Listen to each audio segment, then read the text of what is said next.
दोस्तों संपूर्ण विज्ञान के सीरीज का जो है ये तीसरा वीडियो है और ये आपको बता दें कि ये चौथा चैप्टर बता रहा है। किसी किसी वीडियो में जो है 2 चैप्टर को कवर किया जाता है, यदि वो छोटा चैप्टर होता है तो आप लोग जाकर के ज़रूर देखिएगा। प्लेलिस्ट में जाकर के देख सकते हैं, सभी वीडियो आपको एक ही प्लेलिस्ट में मिल जाएगा।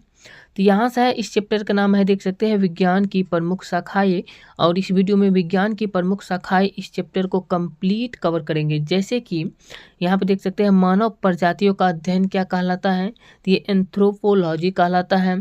वायुयान संबंधी सभी तथ्यों का अध्ययन क्या कहलाता है, तो ये एरोनॉटिक्स कहलाता है। ऐसे ही क्वेश्चन को आपको कवर कराएंगे। तो चलिए लेकर चलते हैं पीडीएफ पे। यदि आप किसी भी कॉम्पिटेटिव एग्जाम की तैयारी कर रहे हैं तो आपके लिए बेस्ट होने वाला है साइंस का सीरीज ये। चलिए लेकर चलते हैं पीडीएफ पे। तो यहाँ से देख सकते हैं विज्ञान की प्रमुख शाखाएं। बात करें तो सबसे पहला है एंथ्रोपोलॉजी। क्या है? एंथ्रोपोलॉजी जो है ये मानव प्रजातियों का अध्ययन करने वाले को एंथ्रोपोलॉजी कहा जाता है। एंथ्रोपोलॉजी कहा जाता है मानव प्रजातियों का अध्ययन करने वाले को।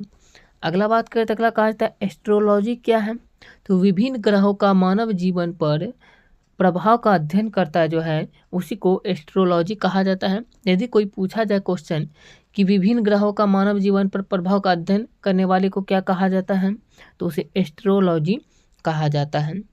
अगला क्वेश्चन है, वायुयान संबंधी सभी तथ्यों का अध्ययन क्या कहलाता है, तो वो कहलाता है एरोनॉटिक्स। एरोनॉटिक्स को जो है कहा जाता है वायुयान संबंधी सभी तथ्यों का अध्ययन करने वाला। अगला क्वेश्चन की बात करते हैं, क्वेश्चन है, ध्वनि से संबंधित विज्ञान क्या कहलाता है, तो ध्वनि से संबंधित विज्ञान को एक्रोस्टिक्स कहा जाता है। एक्रोस्टिक्स कहा जाता है ध्वनि से संबंधित विज्ञान को। अगला क्वेश्चन है सिरेमिक्स। सिरेमिक्स क्या है, तो चीनी मिट्टी के बर्तन निर्माण करने की विधि को सिरेमिक्स कहा जाता है। यदि चीनी मिट्टी के बर्तन का निर्माण किया जाता है तो इस विधि को सिरेमिक्स कहा जाता है। सिरेमिक्स विधि के द्वारा ही ये बनाया जाता है। अगला क्वेश्चन है, रासायनिक यौगिकों से कैंसर जैसे रोगों का उपचार जो किया जाता है वो कीमोथेरेपी कहलाता है।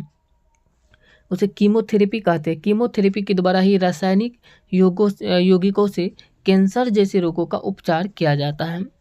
अगला क्वेश्चन की बात करें तो क्वेश्चन यहाँ पे देख सकते हैं, कीमोथेरेपी के बाद जो है आता है क्रायोजेनिक्स। क्रायोजेनिक्स क्या है, तो निम्न ताप पर वस्तुओं के गुणों एवं परिघटनाओं का अध्ययन जो है क्रायोजेनिक्स कहलाता है। निम्न ताप पर वस्तुओं के गुणों एवं परिघटनाओं का अध्ययन क्रायोजेनिक्स कहलाता है।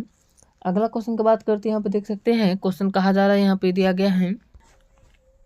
तो अगला क्वेश्चन यहाँ पे देख सकते हैं, क्वेश्चन कहा जा रहा है कि एक्स बायोलॉजी किसे कहते हैं, तो एक्स बायोलॉजी जो होता है पृथ्वी के अतिरिक्त अन्य ग्रहों पर जीवन की संभावनाओं का अध्ययन जो किया जाता है उसे ही कहा जाता है एक्स बायोलॉजी। एक्स बायोलॉजी पृथ्वी के अतिरिक्त अन्य ग्रहों पर जीवन की संभावनाओं का अध्ययन करता जो है उसे ही कहा जाता है।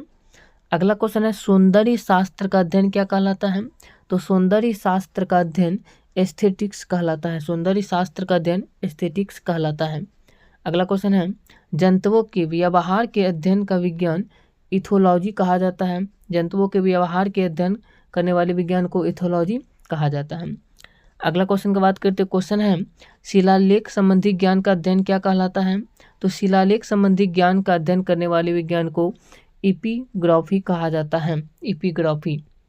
आगे है देख सकते हैं कि जीवों की वंश परंपरा का अध्ययन अर्थात आनुवांशिकी का विज्ञान को क्या कहा जाता है, तो उसको जेनेटिक्स कहा जाता है। आनुवांशिकी विज्ञान का अध्ययन करने वाले को जेनेटिक्स कहते हैं, या जीवों की वंश परंपरा का अध्ययन करने वाले को जेनेटिक्स कहते हैं। एक ही बात है, यहाँ पे आनुवांशिकी को ही ये कहा जाता है। अगला क्वेश्चन की बात करते क्वेश्चन है, यहाँ पे देख सकते हैं, जेनेटिक्स के बाद आ जाता है हाइड्रोपैथी। तो हाइड्रोपैथी क्या है, जल से रोगों की चिकित्सा वाले अध्ययन को हाइड्रोपैथी कहा जाता है। जल से रोगों की चिकित्सा वाले अध्ययन को हाइड्रोपैथी कहा जाता है। आगे क्वेश्चन है, हाइजीन। हाइजीन जो है स्वास्थ्य की देखभाल करने वाला विज्ञान हाइजीन कहलाता है। स्वास्थ्य जो होता है व्यक्ति, स्वस्थ जो होता है व्यक्ति, उस स्वास्थ्य की देखभाल करने वाले विज्ञान को हाइजीन कहा जाता है।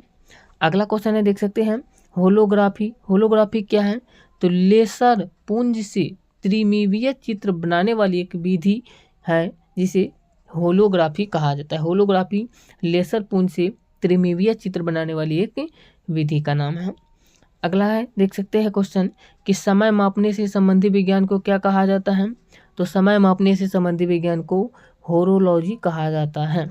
अगला क्वेश्चन है, ऊतकों के बारे में अध्ययन करने वाले विज्ञान को क्या कहा जाता है। तो ऊतकों के बारे में अध्ययन करने वाले विज्ञान को हिस्टोलॉजी कहा जाता है। आगे देख सकते हैं अगला क्वेश्चन कहा जा रहा है, सूर्य की किरणों से रोगों का उपचार करने वाले विज्ञान को हेलियोथेरेपी कहा जाता है। सूर्य की किरणों से रोगों का उपचार करने वाले विज्ञान को हेलियोथेरेपी कहा जाता है। आगे क्वेश्चन है, कवकों का अध्ययन करने वाले विज्ञान को क्या कहा जाता है। तो जो कवक का अध्ययन करता है उसे माइकोलॉजी कहा जाता है। माइकोलॉजी इसका आंसर होगा। कवक का अध्ययन माइकोलॉजी कहा जाता है। माप विज्ञान कहा जाता है। तो माप वाले विज्ञान को मेट्रोलॉजी कहा जाता है। मेट्रोलॉजी माप वाले विज्ञान को कहा जाता है। आगे देख सकते हैं यहाँ पर दिया गया है, मेट्रोलॉजी के बाद आ जाता है, यहाँ पे देख सकते हैं माप वाले विज्ञान को मेट्रोलॉजी कहा जाता है। आगे है, सिक्कों के अध्ययन का विज्ञान क्या कहलाता है। तो सिक्कों के अध्ययन करने वाले विज्ञान को न्यूमिसमेटिक्स कहते हैं। न्यूमिसमेटिक्स कहते हैं सिक्कों के अध्ययन का विज्ञान को। अगला क्वेश्चन है, दांतों का अध्ययन वाले विज्ञान को क्या कहा जाता है। तो दांतों के अध्ययन करने वाले विज्ञान को ओडोंटोग्राफी कहते हैं। ओडोंटोग्राफी ये दांतों का अध्ययन करने वाले विज्ञान को कहा जाता है। अगला क्वेश्चन है, विकलांगता का अध्ययन क्या कहलाता है। तो विकलांगता का अध्ययन करने वाले विज्ञान को आर्थोपीडिक्स कहते हैं। आर्थोपीडिक्स विकलांगता का अध्ययन करने वाले विज्ञान को कहा जाता है। अगला क्वेश्चन है, फलों का अध्ययन क्या कहलाता है। तो फलों का अध्ययन करने वाले विज्ञान को पोमोलॉजी कहते हैं। पोमोलॉजी फलों का अध्ययन करने वाले विज्ञान को कहा जाता है। अगला क्वेश्चन है, देख सकते हैं पेडागॉगी क्या है। तो अध्यापन कला का अध्ययन करने वाले को पेडागॉगी कहते हैं। जो अध्यापन कला का अध्ययन करता है उसी को पेडागॉगी कहते हैं। आगे बात करें तो टिकट एकत्रित करने की प्रवृत्ति एवं इसके बाद बात करें तो और आपको दिखाते हैं यहाँ पे उसे क्या कहते हैं। तो फिलेटेली किसे कहते हैं ये आप याद रखना है। फिलेटेली क्या है। तो फिलेटेली जो होता है ये टिकट एकत्रित करने की प्रवृत्ति एवं कला का अध्ययन फिलेटेली कहलाता है। तो टिकट एकत्रित करने की प्रवृत्ति एवं कला का अध्ययन जो है इसे फिलेटेली कहा जाता है। तो चलिए आगे बात करते हैं, आपको और भी दिखाते हैं, कुछ और बच गया है। तो आगे है यहाँ पे देख सकते हैं कि स्वर ध्वनि का अध्ययन करने वाले को क्या कहते हैं। तो स्वर ध्वनि का अध्ययन करने वाले को फोनेटिक्स कहते हैं। फोनेटिक्स स्वर ध्वनि का अध्ययन करने वाले को कहा जाता है। आगे बात करते अगला क्वेश्चन है, सेवालों का अध्ययन करने वाले को क्या कहते हैं। तो जो सेवालों का अध्ययन करता है उसे फाइकोलॉजी कहा जाता है। फाइकोलॉजी सेवालों का अध्ययन कहलाता है। आगे है, मानसिक दूर संवेदन की प्रक्रिया का अध्ययन क्या कहलाता है। तो मानसिक दूर संवेदन की प्रक्रिया का अध्ययन जो है ये टेलीपैथी कहलाता है। आगे लास्ट है, देख सकते हैं वायरस का अध्ययन क्या कहलाता है। तो वायरस का अध्ययन वायरोलॉजी को कहा जाता है। वायरस के अध्ययन करने वाले को वायरोलॉजी कहा जाता है। दोस्तों इस वीडियो में इतना है क्वेश्चन को कवर किए और इस टॉपिक को कंप्लीट कवर किया गया। तो चलिए अगला वीडियो में मिलते हैं और आपको बताते हैं अगला वीडियो में प्रमुख वैज्ञानिक आविष्कार, जो प्रमुख वैज्ञानिक जो आविष्कार किए हैं वो चीज़ दिखाते हैं, कौन आविष्कार किया है प्रमुख वैज्ञानिक आविष्कार। तो चलिए मिलते हैं इसका अगला पार्ट में। इसको देखने के लिए चैनल को सब्सक्राइब कर लीजिए और जाकर के प्लेलिस्ट में इसके पीछे के पार्ट को भी जरूर देख लीजिएगा।